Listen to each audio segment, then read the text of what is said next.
प्रकृति ये आईन अनुसार ट्रिब्यूनाल आईन अनुसार देखु ट्रिब्यूनाल अवधि है मात्र 2.5 वर्ष एवं आईन रे व्यवस्था अच्छी जे ये अवधि को विशेष परिस्थिति रे थोड़े बढ़ी भाव से क्रम 2.5 वर्ष 5 वर्ष हो गला किंतु ये 5 वर्ष भितर गोटे निर्दिष्ट समय 9 मास पर्यंत ट्राइब्यूनाल जे अध्यक्ष तांको अन्य नियुक्ति मिलबारु पद खाली थिला तेणु आम दाबी करुचु जे 5 वर्ष कहले प्रकृति 5 वर्ष प्राक्टिकाली ही नहीं जो 9 मास प्रिजाइडिंग ऑफिसर अनुपस्थित थिले से 9 मास रो कम से कम एक्सटेंशन दिया जाऊ सीटा केन्द्र विचाराधीन अच्छी। द्वितीय है जे 9 मास समय बढ़ले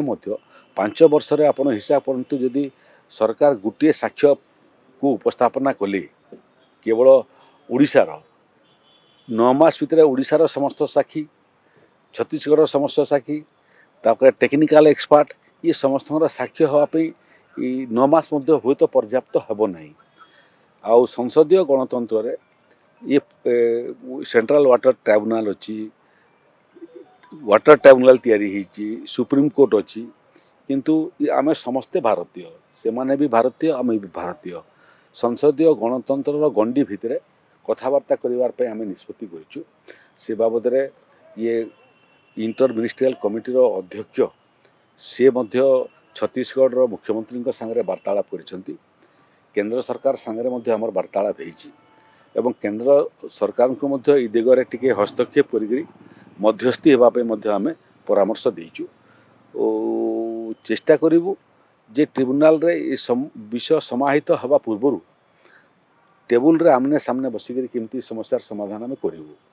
आउ रहिला समाधान केते दूर हम सीटा समय कहब एवं जदि कथबार्ता माध्यम समाधान न हुए ट्रिब्यूनाल गोटे फोरम अच्छी ट्रिब्यूनाल रे किंतु विगत सरकार आमर जो ब्रह्मास्त्र थिला ओडिशार